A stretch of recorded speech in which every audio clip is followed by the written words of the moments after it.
Hello student, good morning student.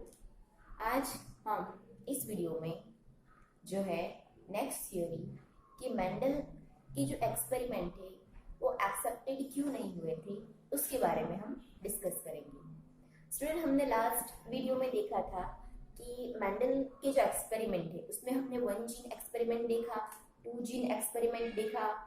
Mendel ने जो laws दिए थे, law of dominance, right, law of segregation, right, जिसमें मेंडल ने ये कहा था कि जो एलील्स होंगे वो पेयर में होंगे और 1 पेयर में से एक डोमिनेंट ही होगी, एक रिसेसिव ही होगी, राइट।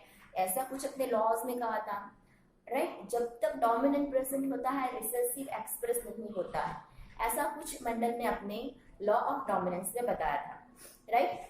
बट आगे जब हमने अनदर एक्सपेरिमेंट डिस्कस किए, जैसे कि इन डॉग फ्लावर, राइट, तो उसमें व्हाइट एंड रेड जब 2 जनरेशन के बीच में हमने जब पोलिनेशन करवाया था तो नेक्स्ट जनरेशन हमें पिंक कलर की मिली थी, जिसे हमने इनकम्प्लीट डोमिनेंस के थ्रू डिस्कस किया था।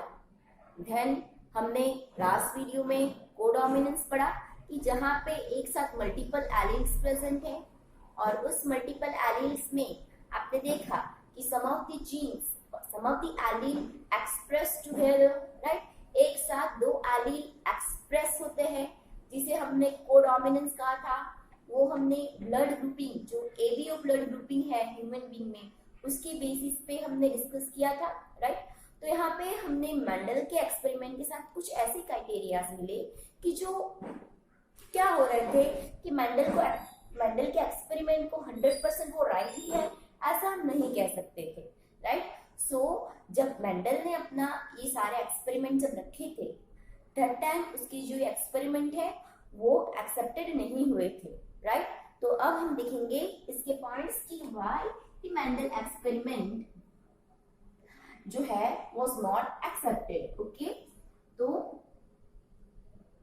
Mendel experiment was not expected, okay, तो वो एक्सेप्टेड नहीं हुए थे, ओके। तो मेंडल के एक्सपेरिमेंट जो है वो एक्सेप्टेड नहीं हुए थे, क्यों? फर्स्ट स्टूडेंट, एक तो ये कि दैट टाइम जब मेंडल एक्सपेरिमेंट कर रहे थे तो दैट टाइम जो कम्युनिकेशंस था, राइट, कम्युनिकेशंस की लिमिटेशंस थी, राइट। तो that time first is communication was not easy those days, okay, कि दोज डेज मतलब हम कह सकते कि उन दिनों कम्युनिकेशन जो था वो बहुत इजी मतलब नहीं था। और जो पब्लिकेशन था, publication was also not easy. जो राइट नाउ हम कोई भी एक्सपेरिमेंट हो, राइट, उसे इजीली पब्लिश कर सकते हैं, बट दैट टाइम जो है वो ये सारी जो कम्युनिकेशन थी या पब्लिकेशन था वो इजीली नहीं हो सकता था। वो अपना जो भी डेटा है वो दूसरे को इजीली बता नहीं सकता था, right. Then next is concept of factor, okay, कि कॉन्सेप्ट ऑफ फैक्टर जो मेंडल ने दिया था, कि क्या दिया था उसके कॉन्सेप्ट ऑफ फैक्टर्स में, कि concept of factor as stable, right, stable and discrete unit, means कि मेंडल ने जो दिया था क्या कि यहाँ पे जो यूनिट है एज अ फैक्टर, राइट, कि वो स्टेबल है एंड डिस्क्रीट, वो क्या होंगे, डिस्ट्रीब्यूट होंगे, राइट। यूनिट दैट क्या करते हैं, unit that control the expression, right, कि मेंडल कहता है कि उसके जो control the expression of traits, right, कि जो भी ट्रेट्स है उसे वो कंट्रोल करता है, कि कॉन्सेप्ट ऑफ फैक्टर जो क्या है, स्टेबल है, right, and discrete unit that control the expression of trait. तो ये जो फैक्टर है उसके एक जो यूनिट है वो एक्सप्रेशन को क्या करते हैं, कंट्रोल करते हैं, राइट। तो कौन है ये फैक्टर्स, तो इस फैक्टर को बाद में मेंडल ने वर्ड्स दिया एलील्स, राइट, कि जो एलील्स है, एलील क्या है, तो allele present in pair and does not blend with each other, right। कि मेंडल क्या कहता है कि उसका जो कोई भी फैक्टर होता है, फॉर एग्जांपल हमने टॉल एंड शॉर्ट एक यहाँ पे फैक्टर लिया, राइट। तो वो कहता है कि एक एक जो है डिस्क्रीट यूनिट्स हुए, इसका जो कैरेक्टर है वो क्या होगा, अब यहाँ पे टॉल एंड शॉर्ट है तो टॉल ही होना चाहिए, राइट, कि ये डोमिनेंट है, ये रिसेसिव है, सो यही एक्सप्रेस होगा, राइट। हमने जब इनकम्प्लीट डोमिनेंस में देखा था, तो इनकम्प्लीट डोमिनेंस में हमने रेड एंड व्हाइट फ्लावर जब यूज होता है तो हमें कौन सा कलर मिला था, पिंक मिला था। यहाँ पे तो ब्लेंडिंग होता है, एक एलील जो होते हैं उसकी एक्सप्रेशन दूसरे एलील के साथ यहाँ पे तो मिक्स हो गए, बट मेंडल के जो एक्सपेरिमेंट है उसके हिसाब से तो नहीं हुआ, राइट। सो उसका जो कॉन्सेप्ट था वो स्टेबल था, और जो ट्रेड का जो एक्सप्रेशन ऑफ ट्रेड जो कंट्रोल करता है, राइट, कि पेयर एक दूसरे के साथ ब्लेंड नहीं होती, वो बात गलत हुई, राइट। सो दैट मेंडल के एक्सपेरिमेंट्स जो थे वो एक्सेप्टेड नहीं हुए थे, राइट। और यहाँ पे तो क्या हो रहा है कि क्या होगा कि capital T small T tall and short, यही हमें जनरेशन टू जनरेशन एक स्टेबलाइजेशन देखने को मिलेगा। बट जब हम नेचर में देखें, राइट, तो हमारे सराउंड जो नेचर है उसमें कंटिन्यूअसली आपको क्या देखने को मिलेगा, तो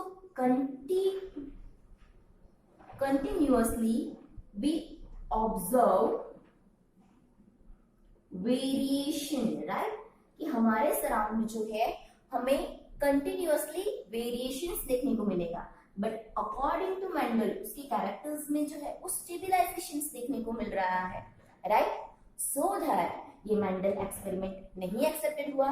साथ ही साथ स्टूडेंट हमने आगे डिस्कस किया था कि जो मेंडल था, मेंडल ऐसा फर्स्ट साइंटिस्ट है जिसने बायोलॉजी के अंदर फर्स्ट टाइम मैथमेटिक्स का यूज किया था, राइट। सो दैट टाइम के जो बायोलॉजिस्ट थे उसकी जो मैथमेटिक्स, राइट, कि बायोलॉजिकल जो भी थ्योरी है, राइट, उसे एक्सप्लेन करने के लिए जो मैथमेटिक्स कॉन्सेप्ट का जो यूज किया था उस वजह से भी उसे एक्सेप्टेड नहीं किया गया था, राइट, कि mathematical concept for biological study, right, was not accepted, okay। तो यहाँ पे जो ये कॉन्सेप्ट था जिसने मैथमेटिक्स का यूज किया गया था उसे एक्सेप्टेड नहीं किया गया है, ओके। और मेंडल के पास कोई भी फिजिकल प्रूफ नहीं था, फिजिकल प्रूफ मेंडल के पास नहीं था, ओके, कि मेंडल ने बताया था कि कुछ पेरेंट में से अपने प्रोजेनी में पास आउट हो रहा है, और उसे फैक्टर बोला, एज आगे स्टडी हुई उसे एलील्स वर्ड दिया। बट ये जो उसका कॉन्सेप्ट था उसके पास ऐसा कोई भी पर्टिकुलरली प्रूफ नहीं था कि जो वो रिप्रेजेंट कर सके, ओके। तो यहाँ पे ये जो क्वेश्चन है, Mendel experiment was not accepted, आपको 2 मार्क्स में आ सकता है, ओके। इसमें आपको 1 2 3 यहाँ पे 4 5, ओके। तो ये 5 to 6 जो पॉइंट बनेंगे वो आपको एक्सप्लेन करने हैं, ओके। अगेन कि मेंडल का एक्सपेरिमेंट क्यों एक्सेप्टेड नहीं था, because of communications and publications was not easy that time, right, and the concept of factors stable, right, that unit control the expression of trait, right, allele present in pair which does not blend with each other, but actually in our surrounding we observe thousands of example which is blend with each other and form a new character, right? Then continuously we observe variation. वही चीज हुई कि हम variation continuously observe करते हैं हमारे surround. And mathematical concept of biological study was not accepted by that time of biologist. उस time के जो बायोलॉजिस्ट थे उन लोगों ने मैथमेटिकल कॉन्सेप्ट को एक्सेप्ट नहीं किया था. And physical proof. ओके, तो यहाँ पे ये क्वेश्चन खत्म होता है. अब स्टूडेंट आगे हम बात करें तो मेंडल के जो एक्सपेरिमेंट है दैट टाइम तो उसने अपने जो क्राइटेरियाज थे वो दे दिए. ओके, बट वो तो एक्सेप्टेड नहीं हुआ था. फिर इन 1900 राइट, उस टाइम पे मेंडल के एक्सपेरिमेंट को रीडिस्कवर किया गया था. Okay, rediscover Mendel experiment. और ये मेंडल एक्सपेरिमेंट रीडिस्कवर्ड हुआ था साइंटिस्ट जो है डिवैरिस एंड ऑरेंस. ओके, और उसके साथ थे सेरमार्क्स. ओके, यहाँ पे आपको एमसीक्यू में ये क्वेश्चन आ सकता है कि rediscover of Mendel experiment by which scientist. Okay, तो यहाँ पे आपको ऑप्शन में डिवैरिस, कॉरेंस, सेरमार्क्स, मेंडल या मॉर्गन दे सकते हैं. ओके, तो ध्यान रखना कि जो rediscovery of Mendel experiment was given by de Vries, Correns and सेरमार्क्स. Okay, again I repeat, de Vries, Correns and सेरमार्क्स. ओके, अब मेंडल के एक्सपेरिमेंट के बाद बहुत सारे साइंटिस्ट ने ये एक्सपेरिमेंट अगेन किए और अपने अपने ऑब्जर्वेशंस दिए. राइट, अब सुटॉन एंड बॉबरीज. राइट, सुटॉन एंड बॉबरीज ने जो है क्रोमोसोम्स के मूवमेंट के ऊपर स्टडी किया और उस क्रोमोसोम्स मूवमेंट को मेंडल की थ्योरी के साथ यूनाइटेड किया. ओके, तो हम अब नेक्स्ट वीडियो में जो है क्रोमोसोम्स थ्योरी के बारे में डिस्कस करेंगे. ओके, तो यहाँ पे 2 मार्क्स का क्वेश्चन है और ये आपको 1 मार्क्स में एमसीक्यू में आ सकता है. ओके,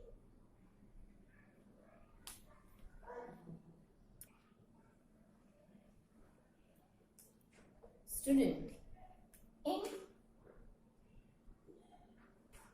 1902 राइट, कि जब क्रोमोसोम्स के बारे में जो है डिटेल में स्टडी स्टार्ट हुई थी. राइट, तो क्रोमोसोम्स मूवमेंट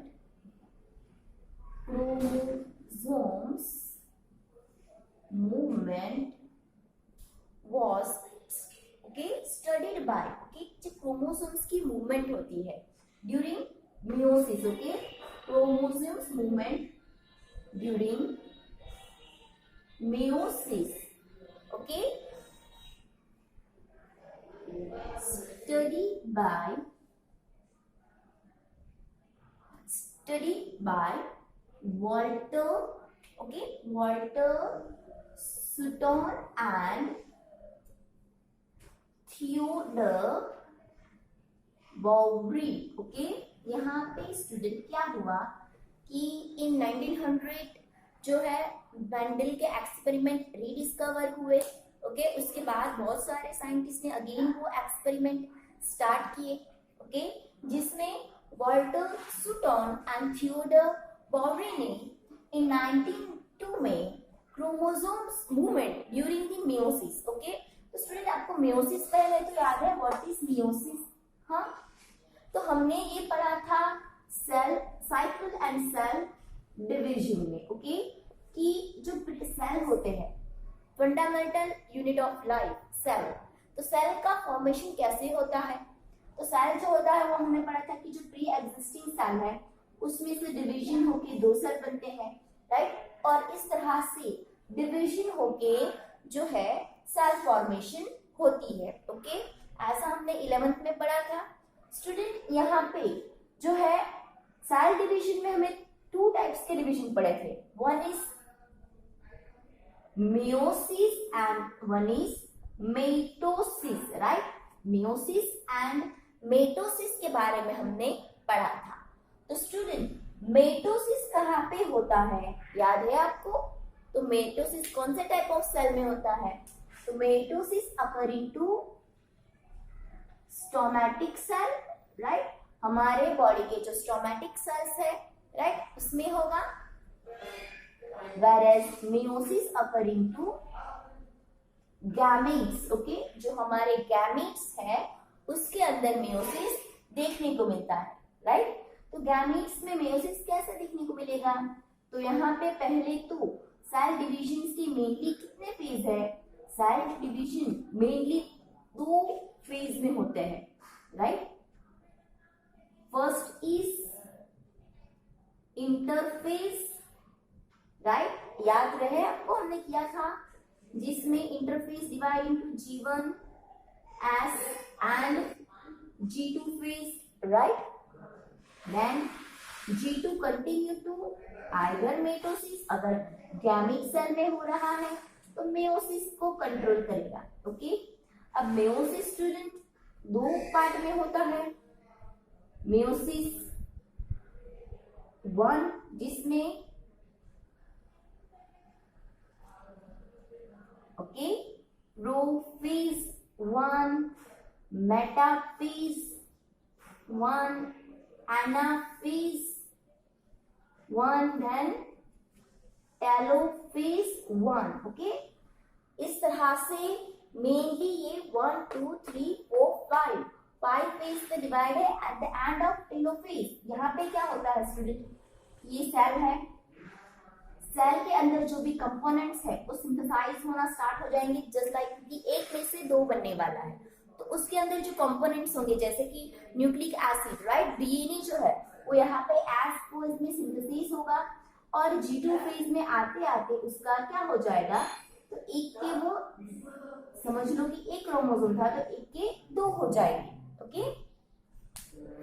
अब याद रखना कि यहाँ पे जो है हम एक फेज को ही ध्यान रख रहे हैं, एनाफेज, ओके? तो एनाफेज में क्या होता है? तो ये जो 2 क्रोमोसोम्स है वो डिफर 2 पोल्स में सेपरेट हो जाते हैं। स्टूडेंट इसे हमें समझने के लिए 11th का चैप्टर कंप्लीट आना चाहिए। यहाँ पे मैं आपको हाईलाइट दे रही हूँ, ओके, कि एनाफेज में क्या होगा? तो वो 2 डिफर पोल्स में चले गए। At the end of the meiosis 1, right, here 2 daughter cell are formed, okay? यहाँ पे 2 डॉटर सेल फॉर्म्ड होंगे। अब ये जो दोनों डॉटर सेल है, ओके, अब यहां से फर्दर स्टार्ट होगा meiosis 2 जिसमें again prophase 2, metaphase 2, anaphase 2, right? और अगेन एनाफेज 2 के एंड में इस तरह से ये जो है यहाँ पे स्टूडेंट आप देखोगे तो क्या होगा? मियोसिस में स्टूडेंट आप देखोगे तो यहाँ पे जो डॉटर सेल मिलेंगे आपको वो आपको हैप्लॉइड फॉर्म में मिलेंगे। इस तरह से क्रोमोसोम्स यहाँ पे देखो तो यहाँ पे कोई डबल वाली प्रोसेस नहीं हुई है। ऐसा क्यों? फॉर एग्जाम्पल स्टूडेंट ये गैमेट्स है। गैमेट्स यानी कि क्या? कि for example male and females में से जो गैमेट्स आते हैं आइदर स्पर्म सेल और एग सेल, ओके? अगर स्पर्म सेल और एग सेल की जो फॉर्मेशंस होती है उसमें क्रोमोसोम्स नंबर इन केस अगर 2n यानी कि 43 पेयर होते तो उसकी जो प्रोजेनी है उसके अंदर तो कितने हो जाने चाहिए? 4n हो जाने चाहिए। और वो जो है हमारी जो हर एक ह्यूमन बीइंग के क्रोमोसोम्स नंबर जो मेंटेन रहते हैं वो रह पाएंगे, क्योंकि यहाँ पे तो जो भी प्रोजेनी होगी, जो भी डॉटर होगा उसमें तो क्रोमोसोम्स नंबर 43 पेयर जो है वो डबल हो जाएंगे। 43 क्रोमोसोम्स की जगह पे। ओके ओके स्टूडेंट, 43 नहीं बट 46 आते हैं। ओके 23 पैर आते हैं और आइदर फिर हम 46 लिख सकते हैं। तो यहाँ पे तो इसके डबल हो जाएंगे, राइट, 46 पैर हो जाएंगे। ओके तो ये चीज ना हो, ईच एंड एवरी पर्सन के अंदर उसकी क्रोमोसोम्स मेंटेन रहे, सो दैट यहाँ पे जो मेयोसिस प्रोसेस होती है, जिसमें मेयोसिस 2 जो होता है उसके अंदर क्रोमोसोम्स नंबर हाफ हो जाते हैं, राइट। तो याद रखना, जो भी गैमीट्स होते हैं ना, गैमीट्स ऑलवेज हैप्लॉइड फॉर्म होते हैं, राइट। सो इसीलिए तो हैप्लॉइड फॉर्म होता है 2n। ओके तो ये कॉन्सेप्ट स्टूडेंट थोड़ा 11th वाला था हमारा, राइट, कि जिसमें हमने आगे पढ़ा हुआ है। तो यहाँ पे जो है क्रोमोसोम्स मूवमेंट ड्यूरिंग मियोसिस, तो किस तरह से क्रोमोसोम्स पहले तो डबल हुए, राइट, डबल होने के बाद 2 डिफरेंट पोल्स में सेपरेट हुए, सेपरेट होने के बाद आप देखो तो ऐसे 2 न्यू डॉटर सेल फॉर्म किए। तो यहाँ पे जो इसकी ये मूवमेंट है, ये मूवमेंट को वॉल्टर सूटन एंड थियोडोर बोरी ने जो मेंडल एक्सपेरिमेंट्स थे उसके साथ कंपेयर किया, राइट। और वो किस तरह से कंपेयर किया, तो उन लोगों ने ये बोला कि वॉल्टर सूटन एंड थियोडोर बोरी ये कहते हैं कि chromosomes movement explain Mendel's law. Okay chromosomes movement explain Mendel law. और वो किस तरह से एक्सप्लेन करते हैं, तो यहाँ पे ये जो क्रोमोसोम्स, ओके, किस क्रोमोसोम्स एंड जीन्स कह सकते हैं या एलील कह सकते हैं हम, chromosomes and genes occur into pair, right. Chromosomes हमने देखे इस तरह से पैर में होते हैं, right. Then second one, here आपको पता है ना कि एलील्स आर आल्सो इन पैर। ओके अब ये जो पैर है, okay, pair are this pair are alleles, pair are located on homologous chromosomes। Okay यहाँ पे समझो होमोलोगस क्रोमोसोम्स यानी कि क्या स्टूडेंट, यहाँ पे देखो तो मैंने जो क्रोमोसोम्स की पैर बनाई है, तो ये आपको ब्लैक एंड ब्लैक सिमिलर दिख रहे हैं और यहाँ पे ब्लू एंड ब्लू ये डिफर है। तो यहाँ पे ये जो क्रोमोसोम्स हुए इसे हम क्या कहेंगे, होमोलोगस क्रोमोसोम्स कहेंगे। ओके तो alleles are pair located on homologous chromosomes, means कि ये एक अदर क्रोमोसोम्स है तो सेम क्रोमोसोम्स पे ही एलील्स प्रेजेंट होंगे। ओके तो यहाँ पे जो क्रोमोसोम्स मूवमेंट है, ओके स्टूडेंट, क्रोमोसोम्स मूवमेंट के बारे में हम बात करें तो यहाँ पे आप देखो तो क्रोमोसोम्स के जो सेपरेशन है वो क्या हो रहा है, इस तरह से डिफोपोल्स में गए। ओके पहले से हम स्टार्ट करते हैं कि इंटरफेस में जब G1 S and G2 S phase में इसका जो कंटेंट होता है वो डबल होता है, G2 में क्या होगा, इस तरह से टोटली डबल क्रोमोसोम्स नहीं but genetic material double form हो जाता है। और separation of chromosomes occur into which phase, तो यहाँ पे जो एनाफेज 1 है वहां पे होगा। ओके तो यहाँ पे सूटन एंड बॉवरी क्या कहते हैं कि सूटन एंड बॉवरी आर्ग्यू दैट, उन लोगों ने argue that pair of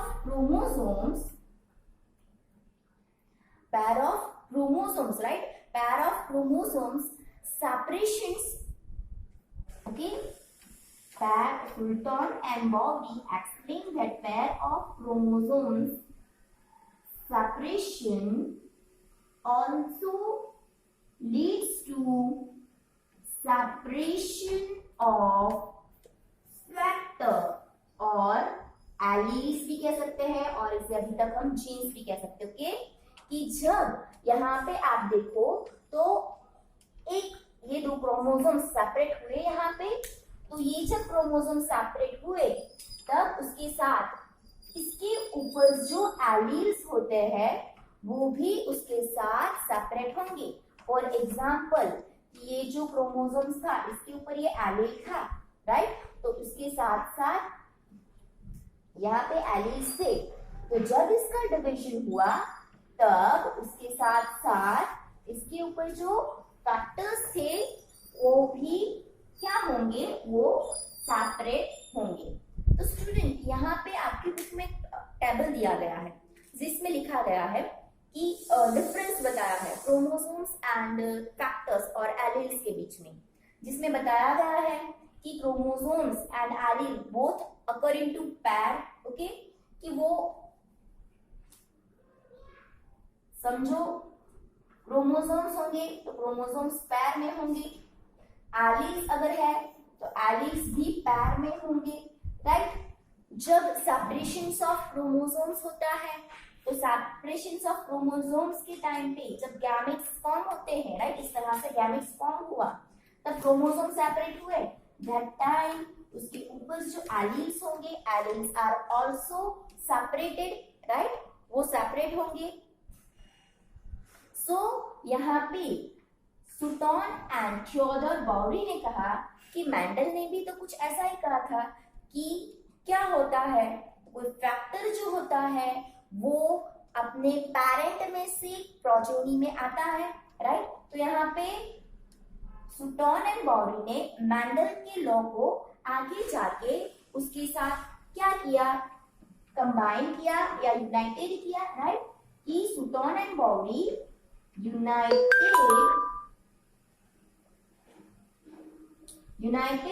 law of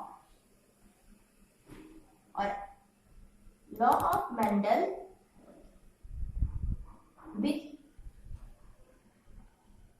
chromosomes theory and then ये जो क्रोमोसोम्स थ्योरी है इसे नेम दिया गया inheritance of chromosomes. Okay, inheritance of chromosomal theory. Okay, तो उसे इनहेरिटेंस ऑफ क्रोमोसोम्स थ्योरी बोला गया। ओके, तो स्टूडेंट क्रोमोसोम्स थ्योरी के बारे में आपको इतने पॉइंट्स लिखने हैं अगर 3 मार्क्स में आता है तो, कि क्रोमोसोम्स मूवमेंट के बारे में किसने स्टडी किया था, तो क्रोमोसोम्स मूवमेंट जो मेयोसिस प्रोसेस के टाइम पे वाटर सुटॉन एंड थियोडोर बाउरी ने किया था, राइट। अब उनके स्टडी में उन लोगों ने क्या किया, तो मेयोसिस के टाइम पे यानी कि गैमेट्स के अंदर क्या होता है, मेयोसिस होता है, राइट। गैमेट्स मेयोसिस प्रोसेस के थ्रू ही फॉर्म होते हैं, तो वो मेयोसिस के टाइम पे जो क्या होगा, उसके फेजेस में जो चेंजेस आते हैं और क्रोमोसोम किस तरह से सेपरेट होते हैं, उस मूवमेंट को उन लोगों ने स्टडी किया और कंपेयर किया क्रोमोसोम्स और एलील्स को, तो देखा कि वो पैर में होते हैं, जब सेग्रीगेट होते हैं तब भी एक ही साथ सेग्रीगेट होते हैं, तो उसमें कोई चेंजेस नहीं था, सेम एज था, but difference is only one. Chromosomes and genes के बीच में डिफरेंस ये है कि जीन्स और एलील्स जो होते हैं वो क्रोमोसोम्स के ऊपर होते हैं। ओके, बाकी उसकी जो कैरेक्टरिस्टिक्स है वो सारी सिमिलर देखने को मिलेगी, कि एलील्स वो उसकी वन ऑफ पार्ट और पैर है। इसीलिए सुटॉन एंड बाउरी ने आर्ग्यू किया और ये जो मेंडल्स लॉ था, मेंडल्स के एक्सपेरिमेंट थे, उसे आगे जाके नेम दिया गया chromosomal theory of inheritance. Okay, अब आगे हमें जो हमारे लेक्चर में हमारे बुक में स्टूडेंट 2 पॉसिबिलिटीज दी है। ओके, कि इंडिपेंडेंट असॉर्टमेंट ऑफ क्रोमोसोम्स, कि क्रोमोसोम्स का जो डिवीजन होता है वो एक दूसरे से इंडिपेंडेंट होता है, तो वो हम 2 पॉसिबिलिटीज हम नेक्स्ट जो है वो डिस्कस करेंगे।